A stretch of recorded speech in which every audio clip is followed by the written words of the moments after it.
Endi 3:33 Jahon bozor, Yangi bozor trafaret qo'yib, yo'nalishli taksida kira qilolmaymiz, tirikchilik qilolmaymiz. Nimaga? Endi mana trafaret o'lgurga 4 million, 6 million jarima soladi. 10 baravardan 15 baravar yoki 20 baravargacha jarima soladi.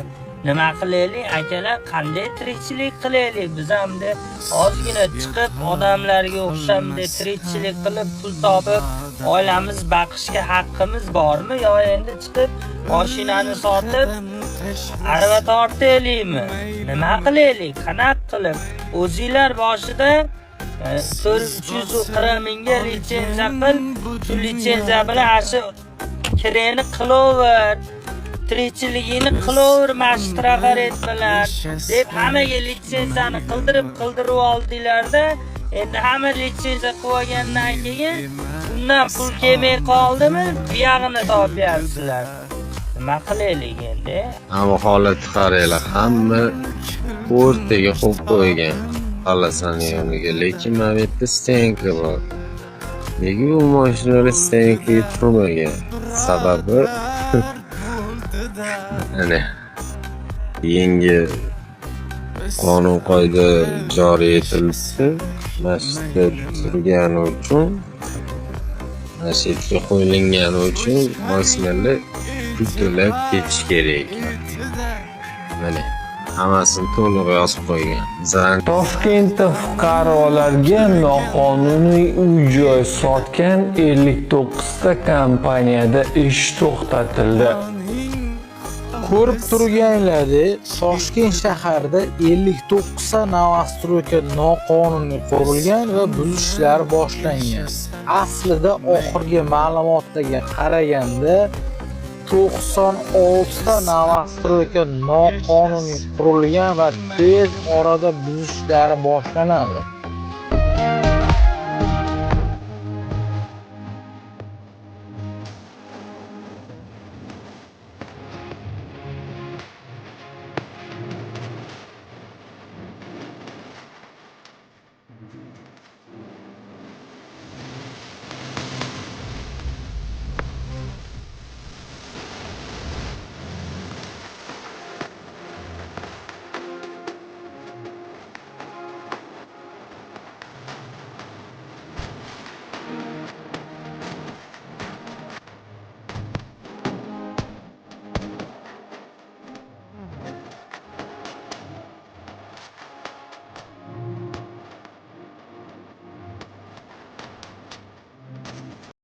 Assalomu alaykum va rahmatulloh. Bu videoyim bizni Vazirlar Mahkamasi Abdulla Oripov boshchiligidagi butun boshli vazirliklarga oxirgi yillardagi qilayotgan, o'ylab topayotgan qarorlar yo amalga tatbiq etayotgan ko'p narsalar, gaz svet muammolari haqida yo svetni limiti haqida mana endi o'ylamasdan eski Soyuz mashinalarini uyma-uy militsiya xodimlarini yuborib, mana shunaqa nomerlarni to'layotganlaringizni ko'rib, odam luboy ozgina vijdoni agar uni ona tuqqan bo'lsa, eti jimirlab ketyapti-da. Ana sizlarga bir savollarim bor edi-da. O'sha savollarni ertaga nasib bo'lsa prezidentga murojaat alohida bo'ladi va lekin sizlarga mana shu vazirlikda ishlaydigan bosh vazirdan boshlab mana shu suratda ko'rayotganlarga barchalaringizga savol. Aytinglarchi, mana bu shu sizlar kabi bezbet, surbet bo'lish uchun qayerda o'qish kerak? Luqma yeyish kerakki, shu darajaga yetish uchun bitim shuni javobi bormi sizlarda? Mana shu darajada o'z xalqingni mana shu qiyin tang ahvolga kirgizish uchun qaysi universitetda dars olish kerak? Qanaqa ustozlarni eshitish kerak? Insonni ongi qaysi darajada bo'lish kerakki, mana shu sizlar qilayotgan, qabul qilayotgan mana bunaqa har xil noma'qul qarorlar, oxirgi paytda bironta bir normalni oddiy xalqning foydasiga qabul qilinayotgan qarorlarni boshqa ko'rmayapmiz-da. Ma'lumki, vazirliklar bu xalq foydasiga ishlashi kerak-da. Xalq foydasiga ishlashi kerak. Qachongacha sizlar prezidentga yolg'on gapirib yoki xuddi shunday xalqqa ham yolg'on gapirib yashamoqchisizlar? Aytinglar shuni. Toshkentda fuqarolarga noqonuniy uy-joy sotgan 59 ta kompaniyada ish to'xtatildi. Ko'rib turganlaringlardek, Toshkent shahrida 59 ta novostroyka noqonuniy qurilgan va buzishlar boshlangan. Aslida oxirgi ma'lumotlarga qaraganda 96 ta novostroyka noqonuniy qurilgan va tez orada buzishlari boshlanadi. Toshkentning o'zida mana shuncha noqonuniy obyektlar o'z-o'zidan qayerdan qurilyapti? Vazirliklar qayerga qarayapti? Bosh vazir, siz qayerga qarayapsiz? Oddiy xalqimiz qanaqa ahvolda yashaydi? Sal bilasizlarmi? O'zbekiston bu bitta Toshkent degani emas. To shu toshkentliklarni ham juda esyapsizlar. Shu Toshkentni ekologiyasini deb ko'rona bir uzoqni o'ylamasdan qanaqadir qarorlar qabul qilyapsizlarki, minglagan, yuz minglagan odamlarni qon qaqshatyapti.